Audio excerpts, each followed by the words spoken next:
here in a second. But can't nobody hear you. I only got the music playing. Uh, Actually, I only have my voice playing. Oh yeah, nah.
I forgot I had muted it.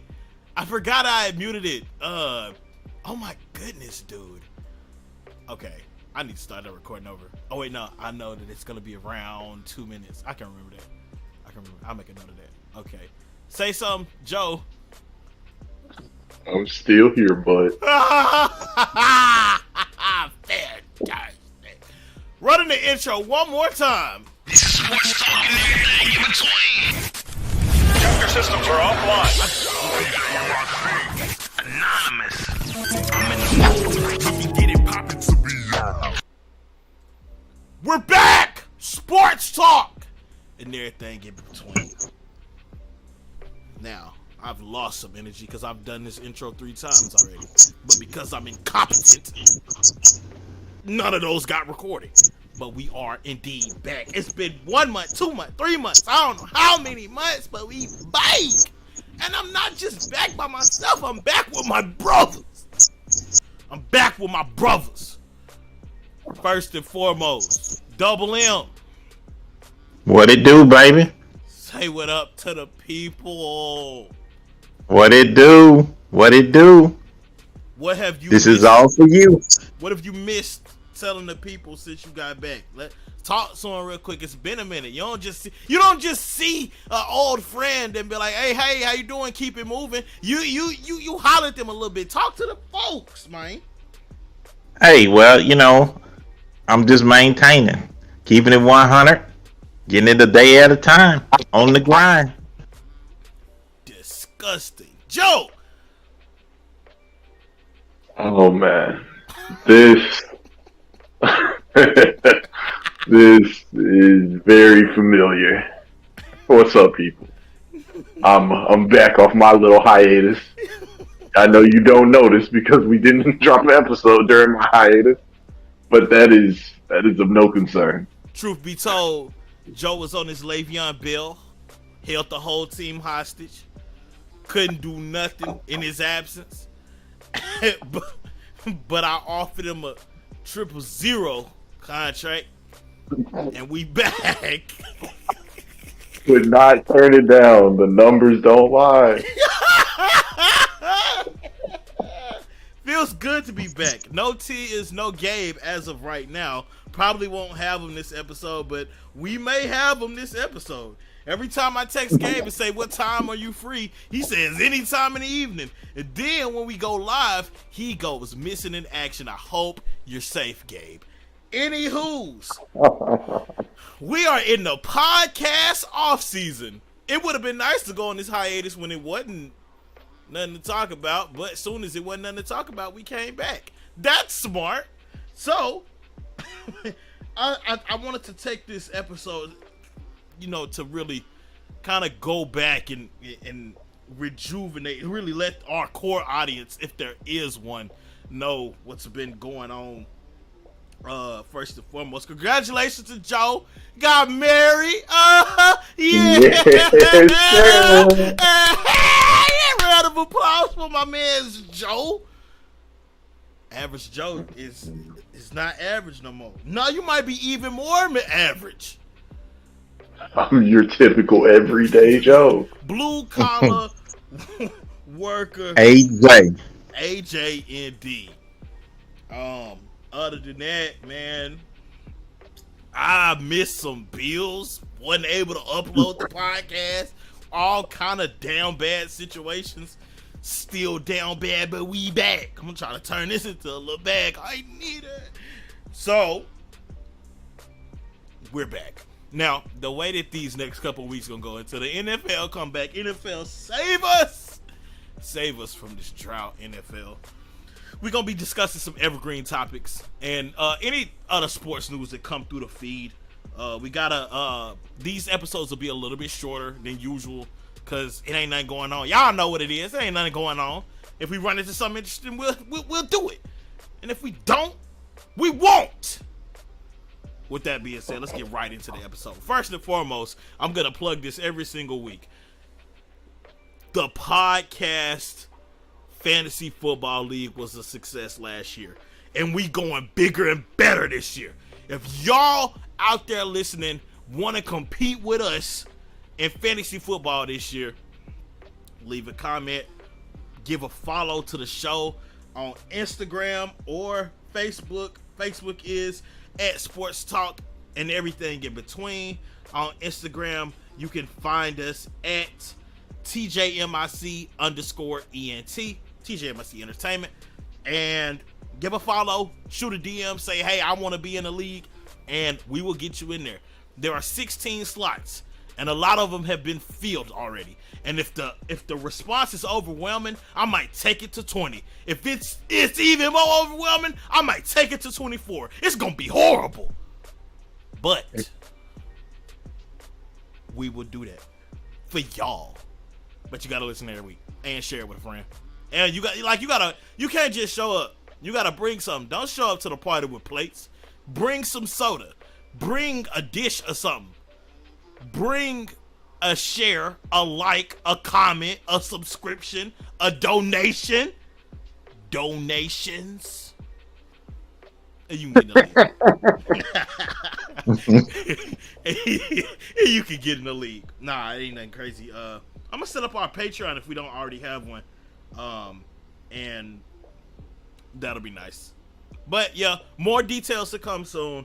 Podcast Fantasy Football League is going to be on the ESPN Fantasy Football League, the little platform, the app. Get the ESPN Fantasy Football app if you don't already have it and you want to join. And if we really do have a whole lot of responses, I might just make 2 leagues and get in both of them, and each of them will have all the core members, that being myself, Joe, and Double M, of course. Yeah, I wouldn't mind having an extra little side team. Might need that. Might need that. What did I have? I think I had 4 teams last year, and it was not as hard to manage as it seemed. As it sounds, I should say. Yeah. And I went to the finals in 2 of them. Go ahead. It's only hard whenever you think about it mentally when you're not looking at it, because you're like, wait a minute, did I make sure I set my lineups for that team, Wait a minute, I don't have that player on there. Yeah. And so that's what it gets switched up with me. Yeah. Because I was doing the 2 last year, Isaiah's league and then the podcast league. Yeah. Okay, so who won last year? Because I don't remember. Sherrod Griffey won the podcast league. It was a gentleman. It was a gentleman. He only won because of you, Double M. You gave him the last piece he needed. What was his name? I don't know his name. I just know what was his team name? Oh, the team name was. Let me see. Was it Feeling Lucky Punk? That's who it was. Yes, he gonna be. That's all I want to know. I don't know. I have to message him and see if he wants to come back, considering he never got his prize money, even though he was cool about it. He didn't get his prize money. You know what I mean? I thought I was gonna win. It was a scam, really. I'm gonna crush him. He needs to be in. He's a super cool dude, though. Super cool. He's a Titans fan, so I kind of got my lick back with that, because but yeah. What am I trying to say? Yeah, 16 slots. It's gonna be cool. It's gonna be great. We're gonna live stream the fantasy draft. It's gonna be crazy. And you know what? I live streamed the fantasy draft last year, and I feel like that wasn't no good idea. Even though nobody took advantage of the fact they could see my screen, I thought about it afterwards, because everybody could see what I was thinking about picking. But if y'all focus on y'all all draft, it'll be cool. Anyway, let's move on. The finals just ended. What is it? Week ago? 2 weeks ago? At the time of this recording. Golden State won in 6. I picked Boston, and because that's my team, and yep. So I was right about them going to the finals. I would like my respect, but if I don't get it, it is what it is. But I'm gonna look to Joe. Joe, give us a little finals recap if you don't mind. The whole finals. Let me see. No. Just the Golden State Boston joint. That's what I'm saying. I'm trying to remember the series. Oh, Oh, I As remember. far as okay, who won game one? Boston. Once you tell me who won, then I can. Okay, yeah, that's right. Boston came to Golden State, took them out at home. That made everybody get a little nervous, you know. But Golden State, they always come through when they pressure and everything. They've been down 3-1. They not new to the pressure. They came back. They won at home. Golden State did, and then they went to Boston next game, and Boston won that one. It was going back and forth. Curry wasn't being held the entire series. I mean, he had one off game, but as far as defense on Curry, it didn't matter what was happening. They had a bunch of not surprising, they had a bunch of younger guys, Golden State did, that actually held their own pretty well. And Golden State had better defense than I think a lot of people anticipated, even though they were kind of small.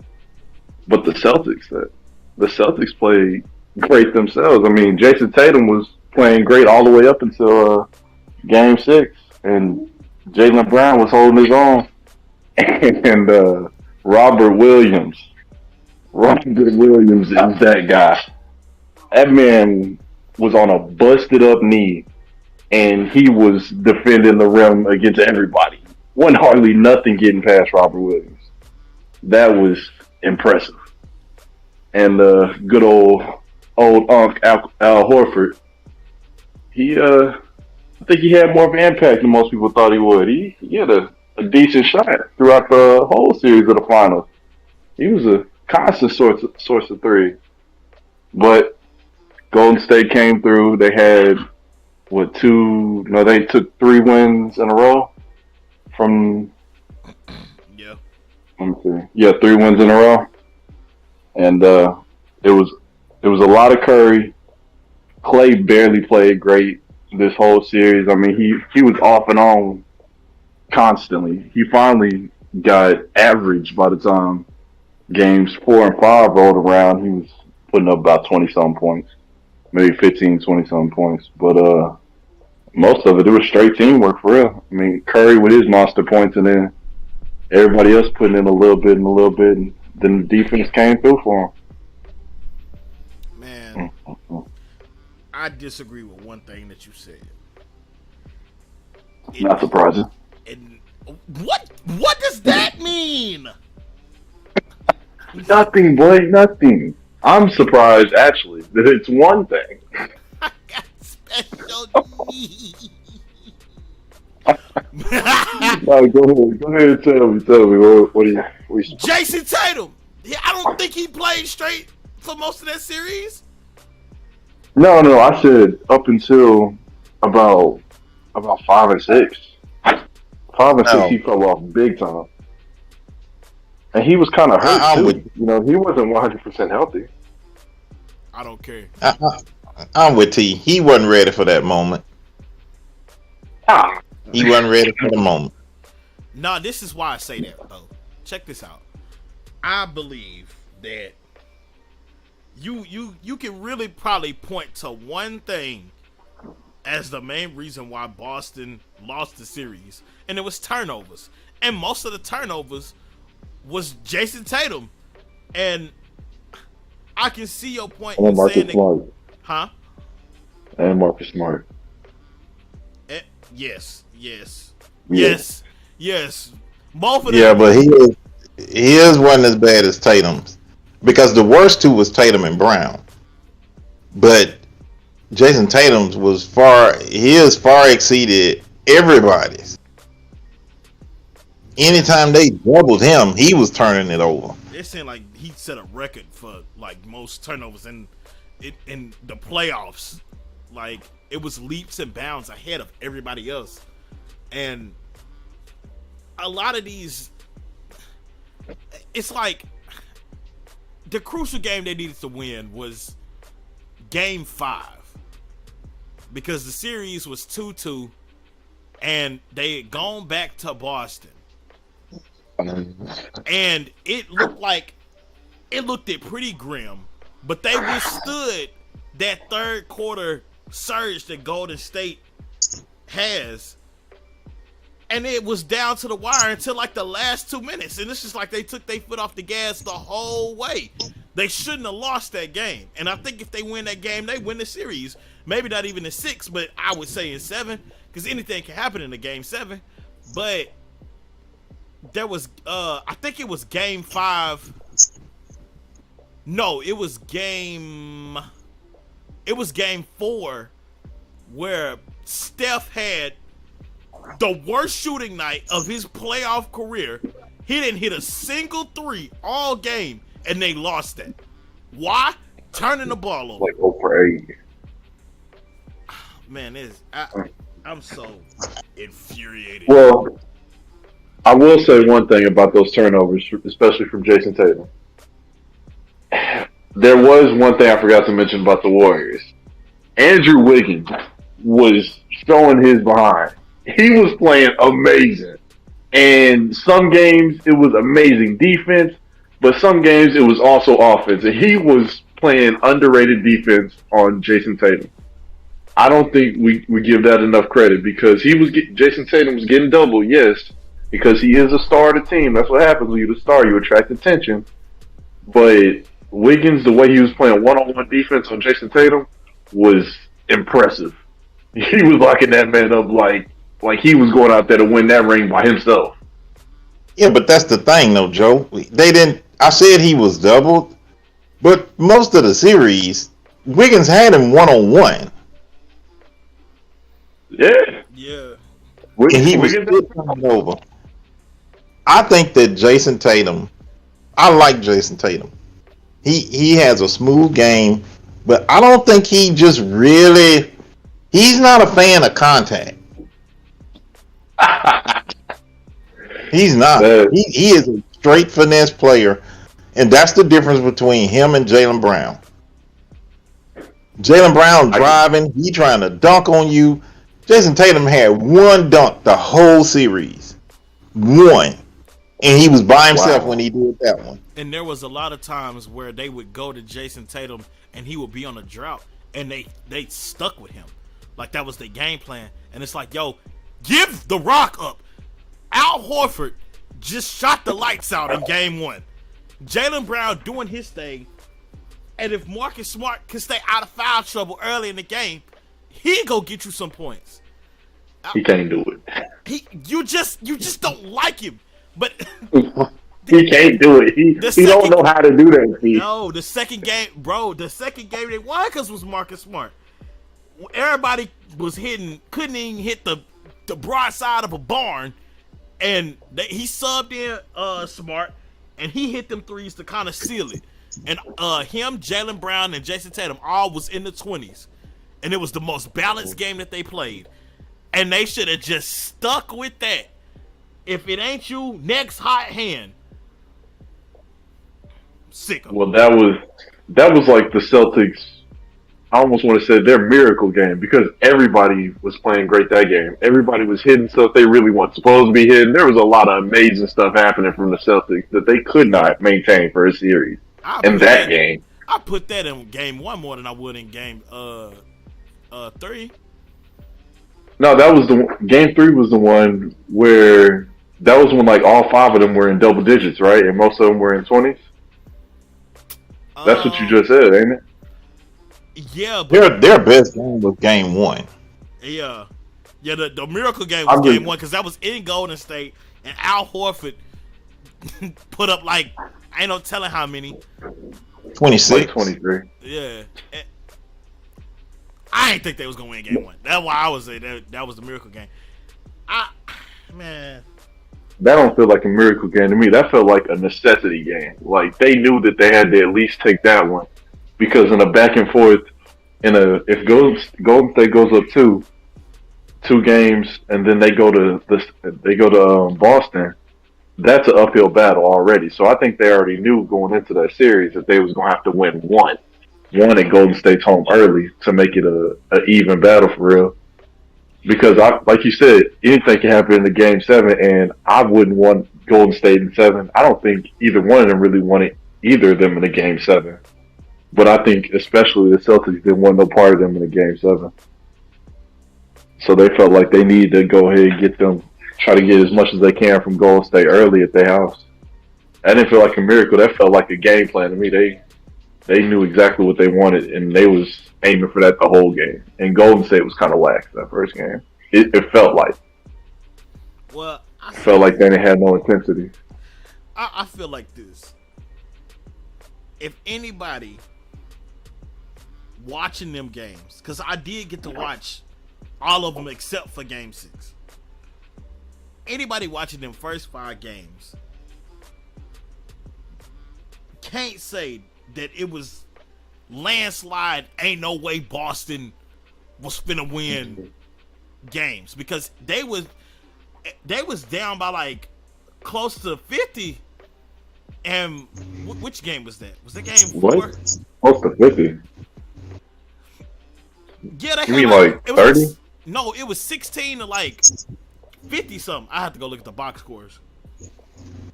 It was a very large margin, and the game looked over, and they brought it back. I don't think it was like a 40-point margin. Hold on, let me look. Somebody talk so it's not dead. No, I think it was a 40 point margin.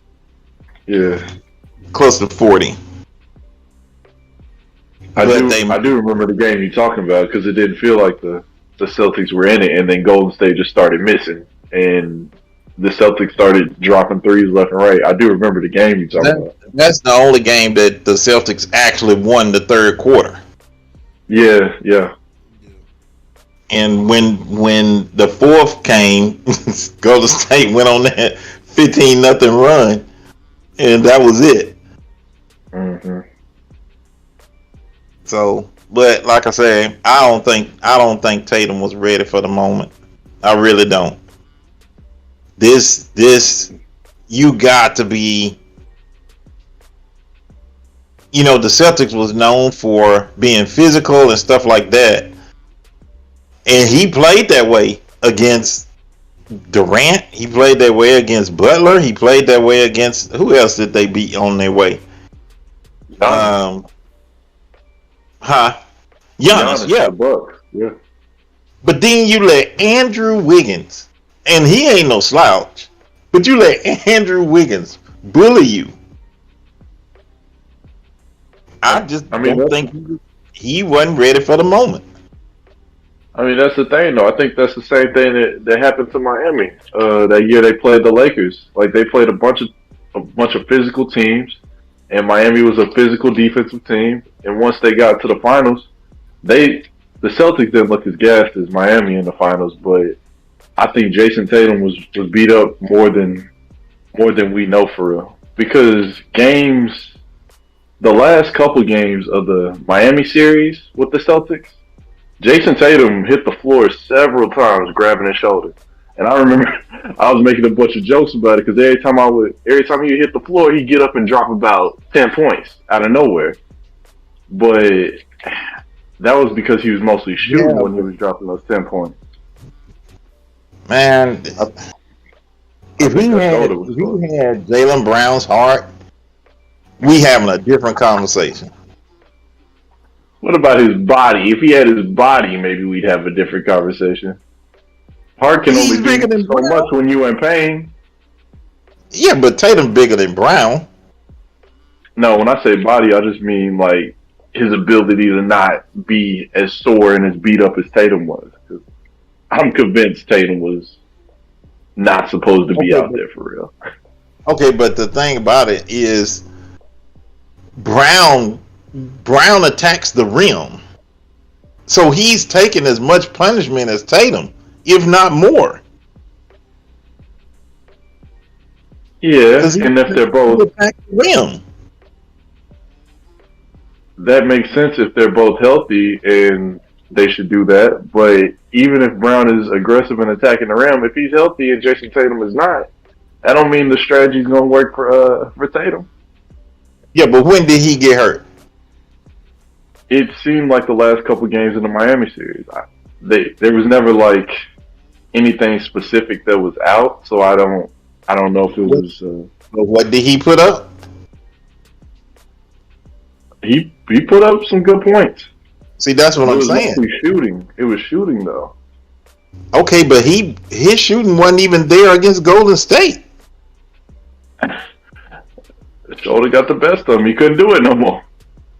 You can only play in pain for so long. I mean, you can be tough all you want, but if you keep having people run into it and hit your shoulder and contest it and knock you to the ground, I mean, you can't keep playing like you're not.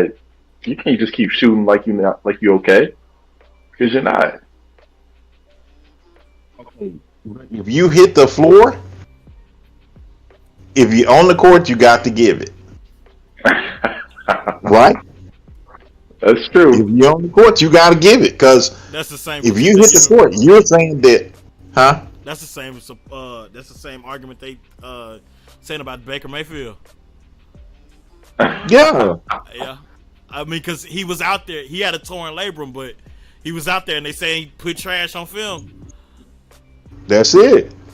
So even in Baker's case, we gonna give him a pass because he was playing hurt. Well, he was on the field. You should have been on the field because your backup played as well as you. I couldn't find it. What? I don't care. It's over now. I don't care. I do think this though. They need to get a point guard, a true point guard, because Smart ain't it. Same way the Clippers had to get rid of Patrick Beverly. Yep, they need a true point guard. And one of them need to learn how to pass, like Jason Tatum. Yeah, learn how to pass. I know you love Kobe and all, but like that ain't true. He was averaging as much as many assists as he had I think in his career. He's been improving in assists. Well, keep doing it. Y'all hold on. I got to step away for a second. Go ahead. Like, I'll inform you on what we talking about when we get back. That transitions us into the next part of the show. I think I'm gonna skip the recaps, Joe. I think I'm gonna skip the recaps and wait for everybody to get here. So, Joe, I sent you our evergreen topics, and I'm gonna let you choose one, and then maybe we'll get out of here. I was thinking, I wasn't sure if we were gonna do all three or just do one, but let's get into it. You sent them where? In the group chat. Well, I can read them off. So I got three to choose from. Media versus athletes. Does it matter if you played professionally or not? That's the first one. What is your opinion on the state of sports? That's everything from the pay to team loyalty versus business, professionalism, etc.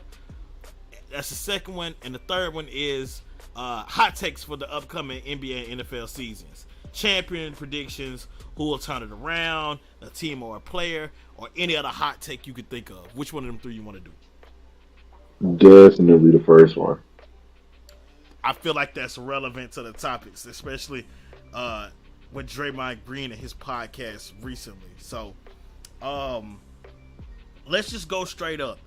When it comes to the media versus the athletes, a big criticism is whether someone played or not, and they're analyzing the game. Do you think you have to have played the sport to accurately analyze and commentate on it? Joe, you say what?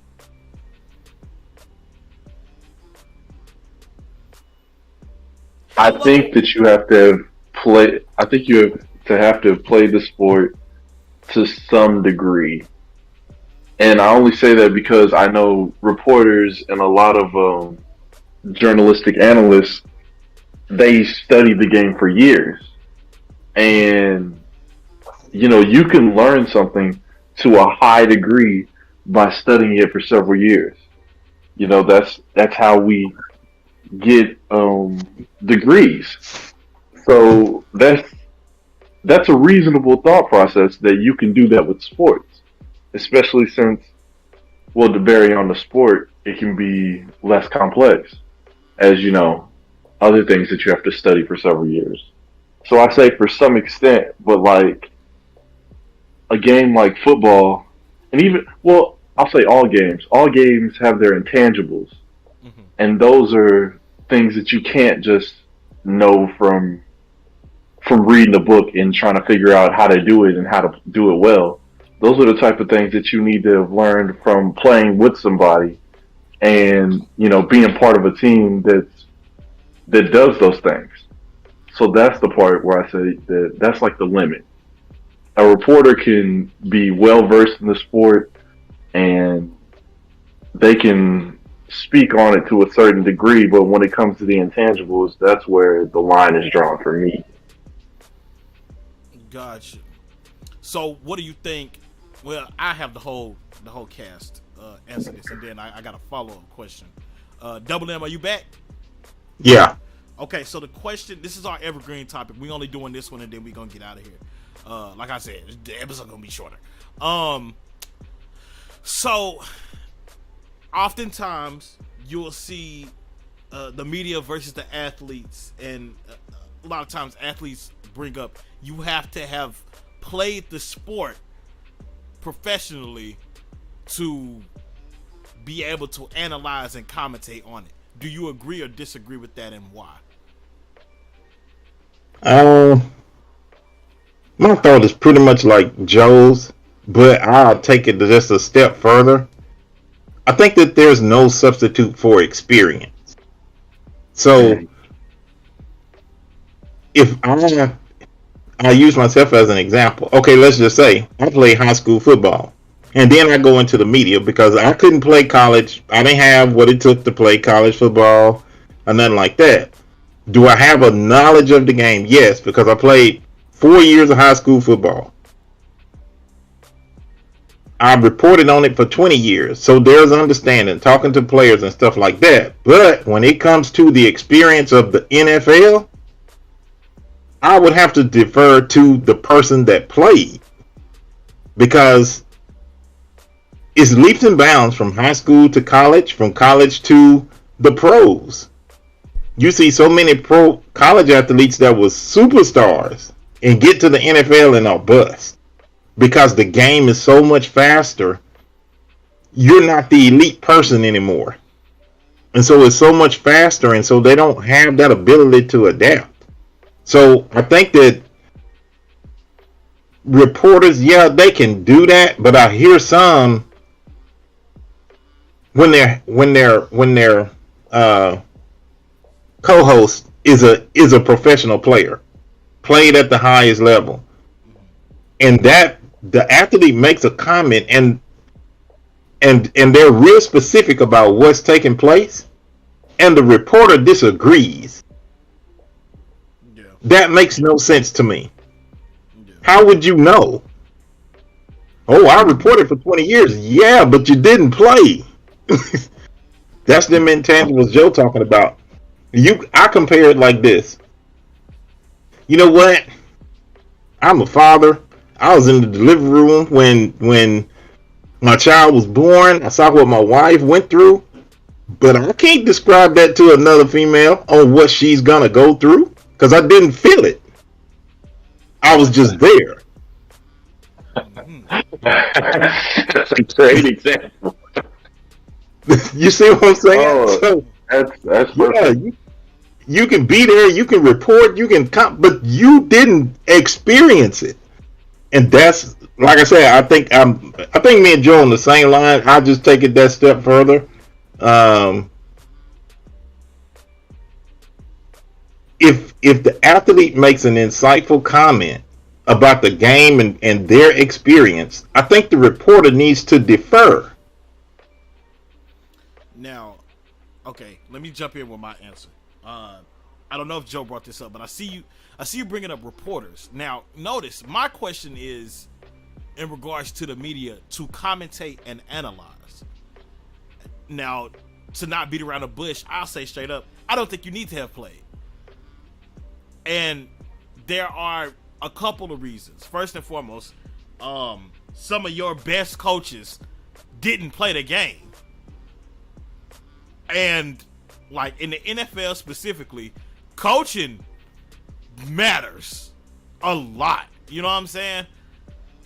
And so if we getting into the realm of commentating and analyzing, what made me think of this topic is Draymond Green took a shot at Nick Wright and said he never played, professional, and Nick Wright responded, and it made a lot of sense. And this shit hit home for you all because we do a podcast in which we talk about sports. You know what I'm saying? Not saying that we profess to be professional analysts, but anybody can talk about sports and have a legitimate opinion, because analysis does not mean that you're gonna be correct. Analysis is just conveying what it is that you see to an audience. You don't have to play to have done that. And to do it effectively, where I agree, whenever you have like a sports talk show and there's a former athlete and a journal, what am I trying to say? A journalist. Yeah, I'm tripping, folks. And a journalist debating, the former athlete is gonna come out on top a lot of the times because they did play. However, there are a lot of former athletes that cannot step into the realm of analysis because it's more than just having the knowledge. It's the ability to convey it to said audience. Everybody can't get on here and just talk to an audience. It's a skill to that.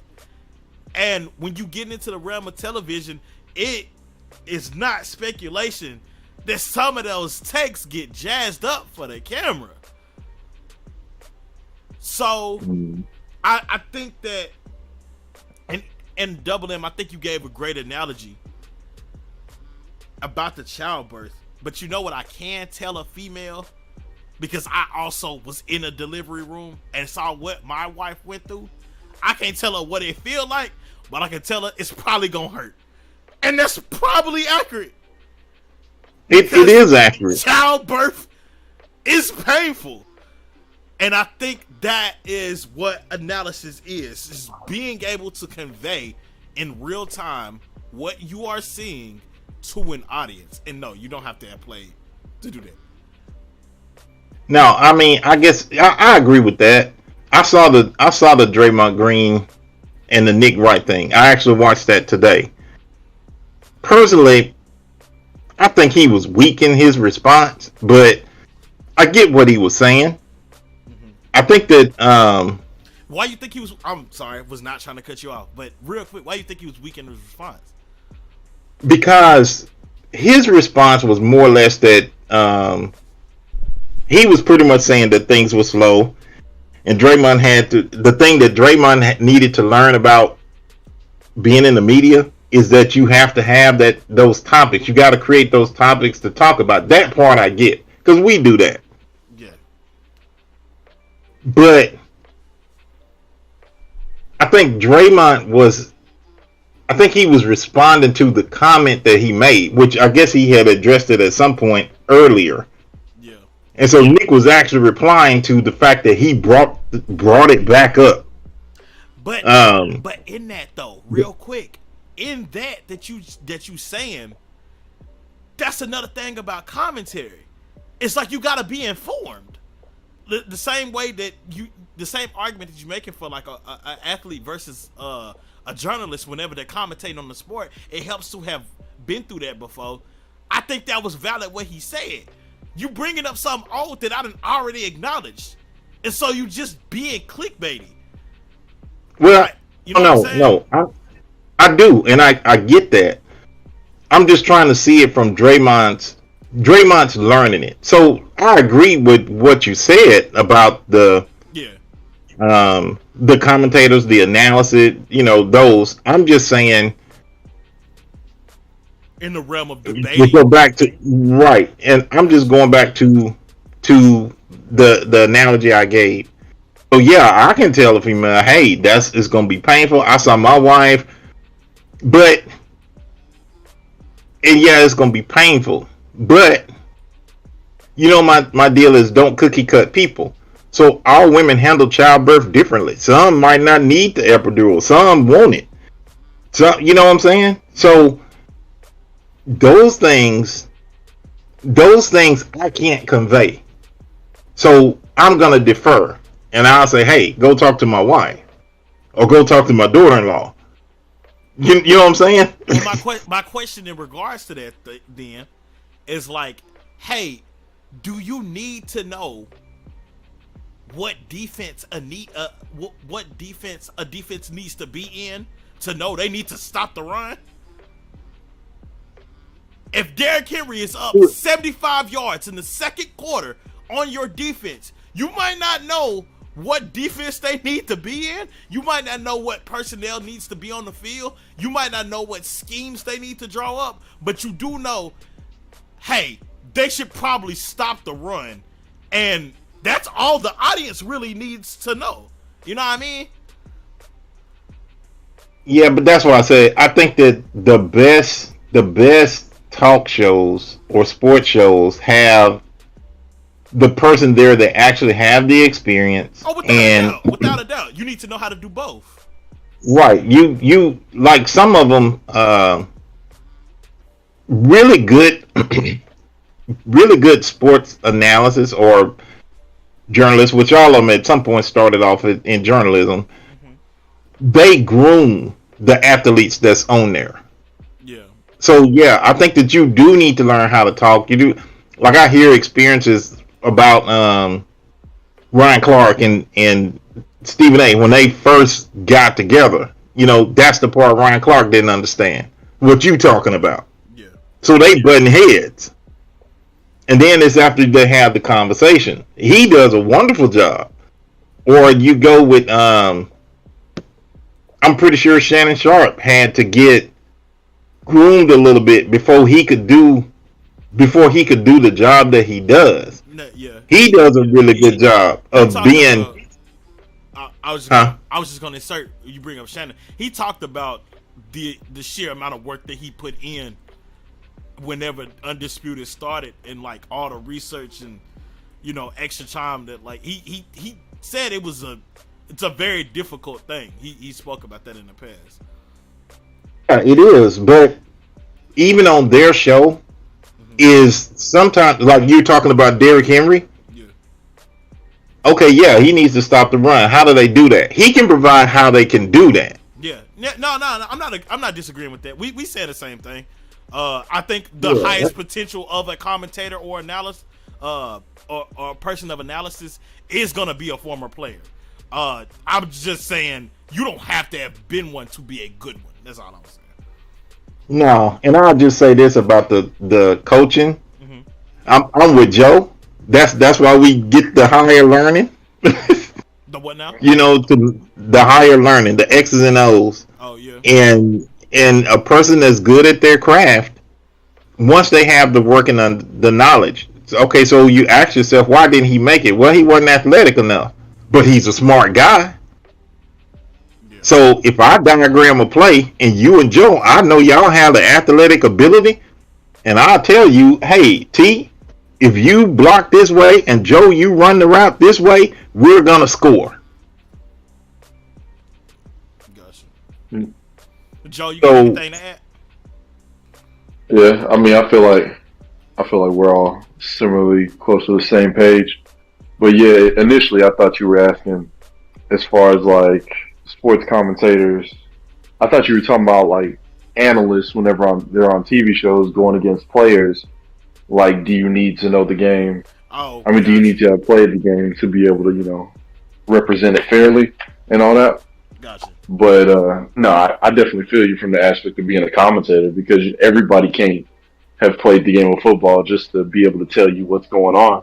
I mean, somebody's got to be able to break that down in the terms that normal people can understand, and they don't have to play because they just have to know the knowledge of it and be able to explain what's happening.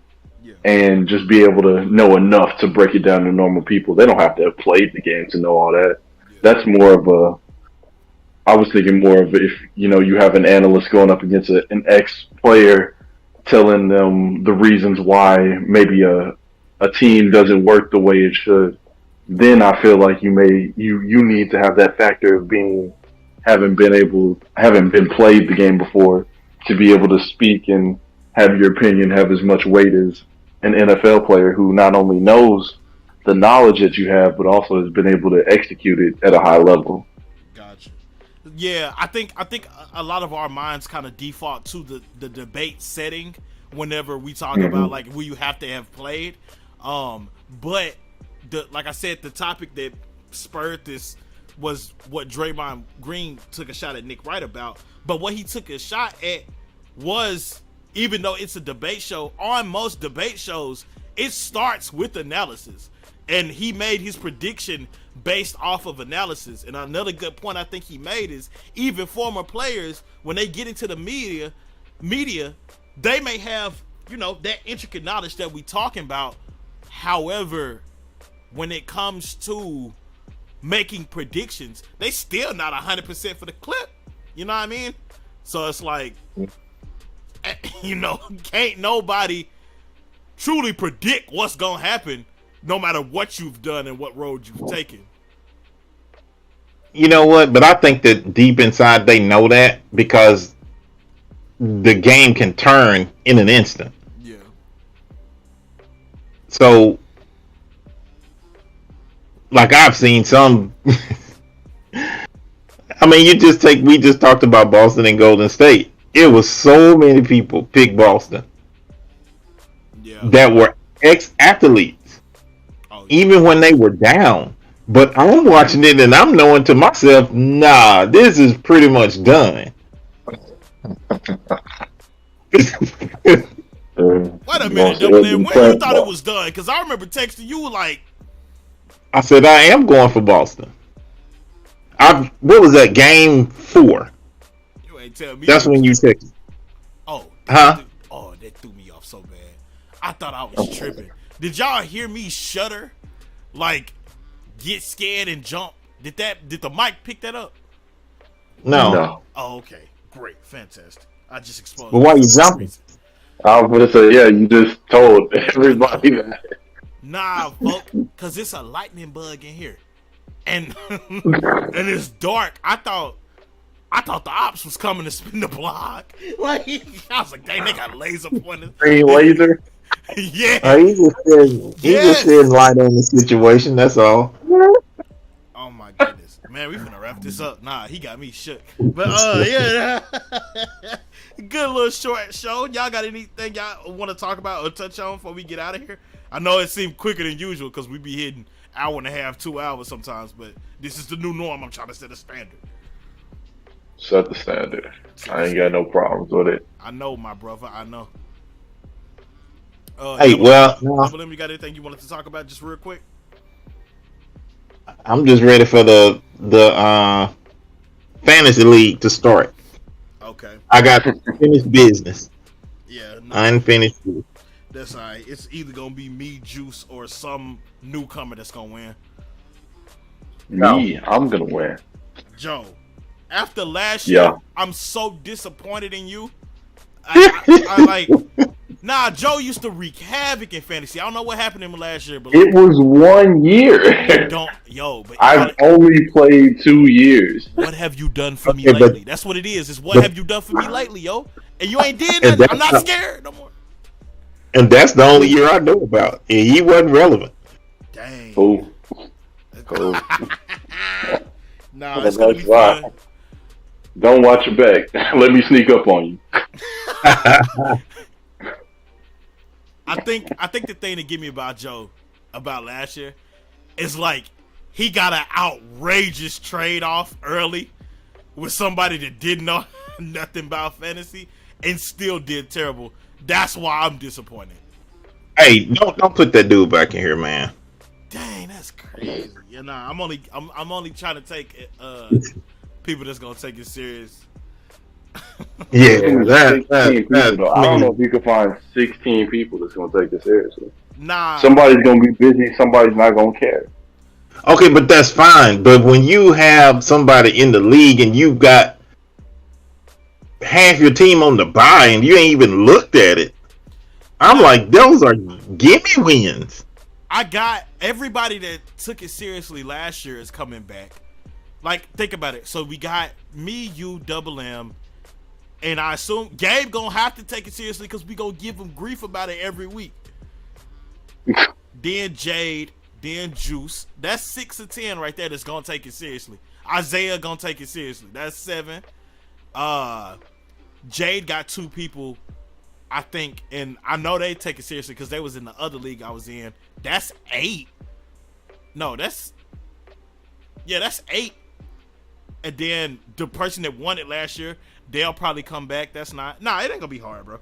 I think we'll have 16 solid people. Yeah, I mean that's. We don't need a bunch of Detroit Lions in the.